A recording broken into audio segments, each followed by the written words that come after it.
जय हिंद, वंदे मातरम। कैसे हैं आप सभी? आशा करता हूं बहुत ही अच्छे होंगे। इस वीडियो में हम आपके लिए लेकर आए टॉप जी के जीएस के प्रश्न। ये ऐसे प्रश्न हैं जो किसी भी एग्जाम में पूछे जा सकते हैं। तो किसी भी एग्जाम की तैयारी कर रहे हैं आप, प्रैक्टिस के तौर पे भी इस वीडियो को देख सकते हैं। लास्ट में बताइए आपके 20 में से कितने क्वेश्चन सही हैं। 15 प्लस तो सही होने चाहिए। तो आप लोग ईमानदारी से बताइएगा आपके कितने क्वेश्चन सही हैं। चलिए देखते हैं पहला क्वेश्चन क्या पूछा है आपसे। पहला क्वेश्चन जो पूछा है वह पूछा है भारतीय संविधान का निम्नलिखित में से कौन सा अनुच्छेद राज्यपाल की अध्यादेश बनाने की शक्ति से संबंधित है।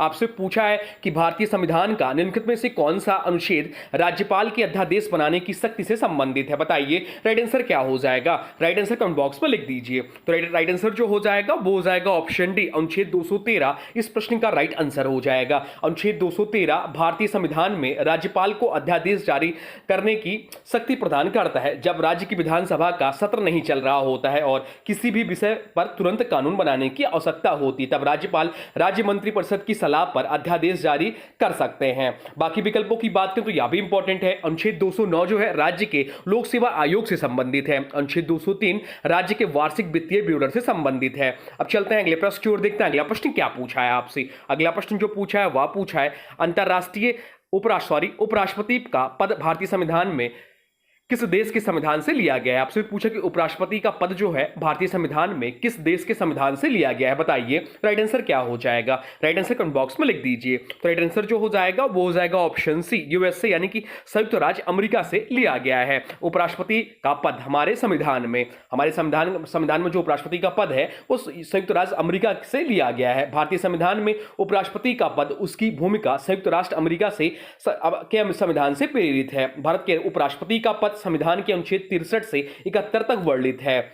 उपराष्ट्रपति जो है राज्यसभा के पदेन सभापति होते हैं, ठीक वैसे ही जैसे अमेरिका में उपराष्ट्रपति सीनेट के अध्यक्ष होते हैं। राष्ट्रपति के पद के रिक्त होने पर उपराष्ट्रपति जो होता है कार्यवाहक राष्ट्रपति बनते हैं। बाकी विकल्पों की बात करें तो जर्मनी यहां से संघीय संरचना से संबंधित पेड़ला दी उपराष्ट्रपति का पद यहां से नहीं लिया गया। ऑस्ट्रेलिया से यहां से संसदीय प्रणाली के कुछ तत्व भारत ने लिए हैं। और यूके की बात करें तो यहां भारत ने संसदीय शासन प्रणाली ली है। अब चलते हैं अगले प्रश्न की ओर, देखते हैं अगला प्रश्न क्या पूछा है आपसे। अगला प्रश्न जो पूछा है वह पूछा है 1575 में गुजरात पर अपनी विजय का जश्न मनाने के लिए अकबर द्वारा निर्मित स्मारक का नाम क्या है। बताइए राइट आंसर क्या हो जाएगा। बढ़िया प्रश्न है, पूछा गया प्रश्न है, तो बताइए राइट आंसर क्या हो जाएगा। राइट आंसर जो हो जाएगा वो हो जाएगा ऑप्शन बी, बुलंद दरवाजा इस प्रश्न का राइट आंसर हो जाएगा। बुलंद दरवाजा का निर्माण मुगल सम्राट अकबर ने 1575 ईस्वी में फतेहपुर सीकरी में करवाया था। यह दरवाजा अकबर की गुजरात पर विजय की याद में बनाया गया था। यह भारत का सबसे ऊंचा द्वार है, लगभग 54 मीटर ऊंचा है, 180 फीट। इस पर फारसी भाषा में शिलालेख खुदे हैं जिनमें अकबर के धार्मिक सहिष्णुता और विजय का उल्लेख है। बुलंद दरवाजा जामा मस्जिद के मुख्य द्वार के रूप में भी कार्य करता है।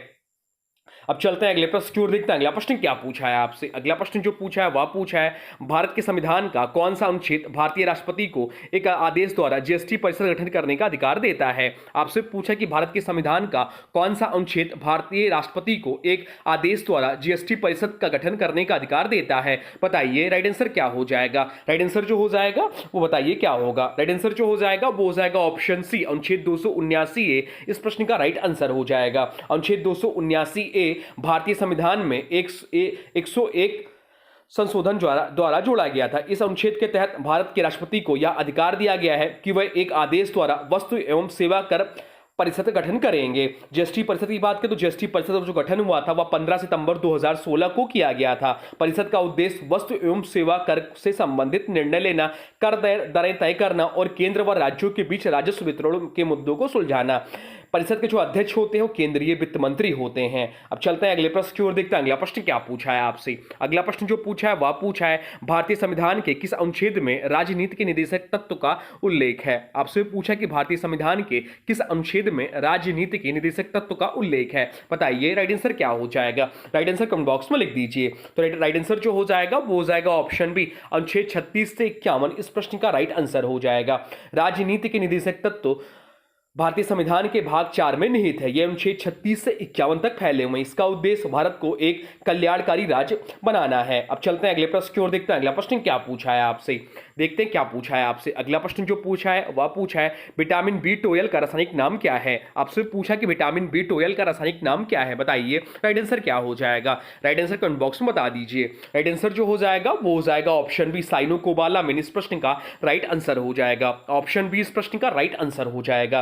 विटामिन B12 जिसे साइनोकोबालामिन कहा जाता है एक जल में घुलनशील विटामिन है। यह रक्त निर्माण और तंत्रिका तंत्र के सुचारू संचालन के लिए आवश्यक है। इसकी कमी से जो रोग होता है वो पर्निशियस एनीमिया होता है, थकान, कमजोरी और तंत्रिका विकार होता है। यह मुख्य रूप से पशु उत्पादों जैसे मांस, अंडा, दूध और मछली में पाया जाता है। बाकी विकल्पों की बात करें तो राइबोफ्लेविन, इसे जो विटामिन B2 कहा जाता है, विटामिन B2 कहा जाता है। थाइमिन को जो है विटामिन B1 कहा जाता है। विटामिन B1 का रासायनिक नाम थाइमिन है। नाइसिन जो है या विटामिन B3 का रासायनिक नाम है, तो ये सब भी ध्यान रखिएगा। बाकी विटामिन B कॉम्प्लेक्स जो है या जल में घुलनशील विटामिन है। अब चलते हैं अगले प्रश्न की ओर, देखते हैं अगला प्रश्न क्या पूछा है आपसे। अगला प्रश्न जो पूछा है वह पूछा है राइबोसोम का मुख्य कार्य क्या है। आपसे पूछा है कि राइबोसोम का मुख्य कार्य क्या है, चलिए बताइए राइट आंसर क्या हो जाएगा। राइट आंसर कमेंट बॉक्स में लिख दीजिए। तो राइट आंसर जो हो जाएगा वो हो जाएगा ऑप्शन बी प्रोटीन संश्लेषण इस प्रश्न का राइट आंसर हो जाएगा। राइबोसोम को कोशिका का प्रोटीन फैक्ट्री कहा जाता है। इसका मुख्य कार्य प्रोटीन संश्लेषण करना है। राइबोसोम यानी कि आरएनए जिसे राइबोन्यूक्लिक अम्ल बोलते हैं और प्रोटीन से मिलकर बने होते हैं, या कोशिका के साइटोप्लाज्म में मुक्त या एंडोप्लाज्मिक रेटिकुलम में जुड़े हुए पाए जाते हैं। बाकी विकल्पों की बात करें तो ऊर्जा उत्पादन या कार्य माइटोकॉन्ड्रिया करते हैं, जिन्हें कोशिका का पावर हाउस कहा जाता है। कोशिका विभाजन या कार्य सोट्रियोल द्वारा नियंत्रित होता है। अब चलते हैं अगले प्रश्न की ओर, देखते हैं अगला प्रश्न क्या पूछा है आपसे। अगला प्रश्न जो पूछा है वह पूछा है भारत में प्रथम पंचवर्षीय योजना कब प्रारंभ हुई थी। आपसे पूछा कि भारत में प्रथम पंचवर्षीय योजना जो है कब प्रारंभ हुई थी, बताइए राइट आंसर क्या हो जाएगा। तो भारत में पंचवर्षीय योजना की शुरुआत जो हुई थी वह 1951 से हुई थी। ऑप्शन सी इस प्रश्न का राइट आंसर हो जाएगा। भारत की पहली पंचवर्षीय योजना की शुरुआत 1951 ईस्वी में की गई थी और यह 1951 से 1956 तक चली। इसका मुख्य उद्देश्य था किस उत्पादन में वृद्धि करना, सिंचाई एवं ऊर्जा संसाधनों का विकास करना तथा ग्रामीण विकास को प्राथमिकता देना। इस योजना का जो निर्माण किया था जो मॉडल था वो हेराल्ड डॉमर मॉडल पर आधारित था। योजना आयोग की बात करें तो योजना आयोग का गठन 15 मार्च 1950 को हुआ था और प्रधानमंत्री पंडित जवाहरलाल नेहरू इसके अध्यक्ष थे। इस योजना से भारत की योजनाबद्ध आर्थिक विकास यात्रा की शुरुआत हुई। अगर यही बात करें द्वितीय पंचवर्षीय योजना की तो इसकी इसका जो कार्य पीरियड था वो 1956 से 1961 तक था और जो मॉडल था वो पीसी महालनोबिस मॉडल पर आधारित था, द्वितीय पंचवर्षीय योजना। अब चलते हैं अगले प्रश्न की ओर, देखते हैं अगला प्रश्न क्या पूछा है आपसे। अगला प्रश्न जो पूछा है वह पूछा है भारत के संविधान में संसदीय प्रणाली किस देश के संविधान से ली गई है। आपसे पूछा कि भारत के संविधान में संसदीय प्रणाली जो है किस देश के संविधान से ली गई है, बताइए राइट आंसर क्या हो जाएगा। राइट आंसर कमेंट बॉक्स में लिख दीजिए। तो राइट आंसर जो हो जाएगा वो हो जाएगा ऑप्शन बी ब्रिटेन इस प्रश्न का राइट आंसर हो जाएगा। भारत की संसदीय प्रणाली का मूल सूत्र ब्रिटेन का संविधान है। ब्रिटेन की तरह भारत में भी सरकार विधानमंडल के प्रति उत्तरदायी होती है। प्रधानमंत्री सरकार का वास्तविक प्रमुख होता है। राष्ट्रपति केवल संवैधानिक मुखिया होता है। बहुमत का शासन और सामूहिक उत्तरदायित्व के सिद्धांत इस प्रणाली से लिए गए हैं। बाकी विकल्पों की बात करें तो अमेरिका, यहां से भारत ने अमेरिका से संघीय ढांचा और न्यायिक पुनर्विलोकन जैसी अवधारणाएं ली हैं। फ्रांस से गणराज्य और स्वतंत्रता, समानता, बंधुता के आदर्श लिए हैं। आयरलैंड की बात करें तो भारत ने आयरलैंड से राजनीति के निदेशक तत्व और राष्ट्रपति के चुनाव की प्रणाली ली है। अब चलते हैं अगले प्रश्न की ओर, देखते हैं अगला प्रश्न क्या पूछा है आपसे। अगला प्रश्न जो पूछा है वह पूछा है लाल बलुआ पत्थर किस प्रकार की चट्टान है। आपसे पूछा है कि लाल बलुआ पत्थर जो है किस प्रकार की चट्टान है, बताइए राइट आंसर क्या हो जाएगा। तो राइट आंसर जो हो जाएगा वो हो जाएगा ऑप्शन सी औषधि इस प्रश्न का राइट आंसर हो जाएगा। लाल बलुआ पत्थर एक औषधि चट्टान है या रेत के कणों के लंबे समय तक दबाव और सिमेंटेशन से बनने वाली चट्टान है। इसकी लाल रंगत का कारण इसमें उपस्थित लो ऑक्साइड है। यह चट्टान मुख्यतः नदियों, झीलों और मरुस्थलों में रेत के जमाव से बनती हैं। उदाहरण के तौर पर भारत में लाल बलुआ पत्थर से बने प्रसिद्ध स्मारक हैं लाल किला, फतेहपुर सूकरी, हुमायूं का मकबरा। अब चलते हैं अगले प्रश्न की ओर, देखते हैं अगला प्रश्न क्या पूछा है आपसे। अगला प्रश्न जो पूछा है वह पूछा है भारत का पहला परमाणु विस्फोट यानी कि पहला परमाणु परीक्षण जो है कब और कहां हुआ था, बताइए राइट आंसर क्या हो जाएगा। राइट आंसर कमेंट बॉक्स में लिख दीजिए। तो राइट आंसर जो हो जाएगा वो हो जाएगा ऑप्शन ए पहला परमाणु परीक्षण जो हुआ था वो 1974 में पोखरण में हुआ था। भारत का पहला परमाणु परीक्षण 18 मई 1974 को राजस्थान के पोखरण में किया गया था। इस परीक्षण का कोड नाम जो था स्माइलिंग बुद्धा था। बहुत ज्यादा एग्जाम में पूछता है तो नाम ध्यान रखिएगा इस कोड का, स्माइलिंग बुद्धा जो इसका नाम था। यह परीक्षण भारत का पहला शांतिपूर्ण परमाणु विस्फोट था। इस ऐतिहासिक परीक्षण के समय प्रधानमंत्री श्रीमती इंदिरा गांधी थी। परीक्षण का संचालन भाभा परमाणु अनुसंधान केंद्र और रक्षा अनुसंधान संगठन के वैज्ञानिकों ने किया था। यहां दो चीजों की बात हो रही है, डीआरडीओ और बार की। डीआरडीओ का जो मुख्यालय है वो नई दिल्ली में और बार का जो मुख्यालय है वो मुंबई में है। अब चलते हैं अगले प्रश्न की ओर, देखते हैं अगला प्रश्न क्या पूछा है आपसे। अगला प्रश्न जो पूछा है वह पूछा है भारत का पहला परमाणु ऊर्जा केंद्र कहां स्थापित किया गया था। आपसे पूछा कि भारत का पहला परमाणु ऊर्जा केंद्र जो है कहां स्थापित किया गया था, बताइए राइट आंसर क्या हो जाएगा। राइट आंसर कमेंट बॉक्स में लिख दीजिए। तो राइट आंसर जो हो जाएगा वो हो जाएगा ऑप्शन बी, तारापुर महाराष्ट्र में। तारापुर महाराष्ट्र इस प्रश्न का राइट आंसर हो जाएगा। भारत का पहला परमाणु ऊर्जा केंद्र जो है तारापुर परमाणु ऊर्जा केंद्र है। यह महाराष्ट्र राज्य के तारापुर जिला पालघर पूर्व में ठाणे में स्थित है। इसका उद्घाटन 1969 ईस्वी में किया गया था। इसे भारत सरकार ने अमेरिका की सहायता से स्थापित किया। बाकी विकल्पों की बात करें तो नरोरा जो उत्तर प्रदेश में है या भारत का दूसरा परमाणु ऊर्जा केंद्र है। कलपक्कम की बात करें तो तमिलनाडु में है। अब चलते हैं अगले प्रश्न की ओर, देखते हैं अगला प्रश्न क्या पूछा है आपसे। अगला प्रश्न जो पूछा है वह पूछा है ओजोन परत पृथ्वी के किस वायुमंडल स्तर में स्थित है। आपसे पूछा कि ओजोन लेयर या ओजोन परत पृथ्वी के किस वायुमंडलीय स्तर में स्थित है, बताइए राइट आंसर क्या हो जाएगा। राइट आंसर जो हो जाएगा वो हो जाएगा ऑप्शन बी, समताप मंडल। इस प्रश्न का राइट आंसर हो जाएगा ओजोन परत पृथ्वी के समताप मंडल में स्थित है या पृथ्वी की सतह से लगभग 10 से 50 किलोमीटर की ऊंचाई पर पाई जाती है। इस परत में ओजोन गैस की उच्च सांद्रता होती है। ओजोन गैस को जो लिखते हैं O3 से लिखते हैं। और ओजोन दिवस कब मनाया जाता है? ओजोन दिवस जो मनाया जाता है 16 सितंबर को मनाया जाता है। ओजोन परत का मुख्य कार्य क्या है? तो सूर्य से आने वाली हानिकारक पराबैंगनी किरणों को अवशोषित करना, जिससे पृथ्वी पर जीवन की रक्षा होती है। अब चलते हैं अगले प्रश्न की ओर, देखते हैं अगला प्रश्न क्या पूछा है आपसे। अगला प्रश्न जो पूछा है वह पूछा है भारत में सौर मिशन आदित्य L1 का प्रक्षेपण किस वर्ष हुआ था। आपसे पूछा कि भारत में सौर मिशन आदित्य L1 का प्रक्षेपण किस वर्ष हुआ था, बताइए राइट आंसर क्या हो जाएगा। राइट आंसर कमेंट बॉक्स में लिख दीजिए। तो राइट आंसर जो हो जाएगा वो हो जाएगा ऑप्शन सी, 2023 में। ऑप्शन सी इस प्रश्न का राइट आंसर हो जाएगा। आदित्य L1 भारत का पहला सौर मिशन, जिसे इसरो यानी कि भारतीय अंतरिक्ष अनुसंधान संगठन, जिसका हेडक्वार्टर बेंगलुरु कर्नाटक में है, ने प्रक्षेपित किया। इसका प्रक्षेपण 2 सितंबर 2023 को श्रीहरिकोटा आंध्र प्रदेश से PSLV C57 रॉकेट द्वारा किया गया। इस मिशन का उद्देश्य सूर्य की बाहरी परत, कोरोना, सौर पवन और सौर गतिविधियों का अध्ययन करना है। अब चलते हैं अगले प्रश्न की ओर, देखते हैं अगला प्रश्न क्या पूछा है आपसे। अगला प्रश्न जो पूछा है वह पूछा है संविधान में न्यायपालिका की स्वतंत्रता सुनिश्चित करने हेतु कौन सा अनुच्छेद है। आपसे पूछा कि संविधान में न्यायपालिका की स्वतंत्रता सुनिश्चित करने हेतु कौन सा अनुच्छेद है, चलिए बताइए राइट आंसर क्या हो जाएगा। राइट आंसर कमेंट बॉक्स में लिख दीजिए। तो राइट आंसर जो हो जाएगा वो हो जाएगा ऑप्शन बी, अनुच्छेद 124 इस प्रश्न का राइट आंसर हो जाएगा। अनुच्छेद 124 भारतीय संविधान में सर्वोच्च न्यायालय की स्थापना, गठन, न्यायाधीशों की नियुक्ति और उनकी योग्यता से संबंधित है। यही अनुच्छेद न्यायपालिका की स्वतंत्रता की मूल नींव रखता है। इस अनुच्छेद के अंतर्गत न्यायाधीशों की नियुक्ति राष्ट्रपति द्वारा की जाती है, परंतु उनकी सेवा शर्तें और पद से हटाने की प्रक्रिया इतनी सख्त रखी गई है कि वे कार्यपालिका या विधायिका के दबाव से मुक्त रह सकें। यह प्रावधान सुनिश्चित करता है कि भारत की न्यायपालिका स्वतंत्र, निष्पक्ष और संविधान की संरक्षक बनी रहे।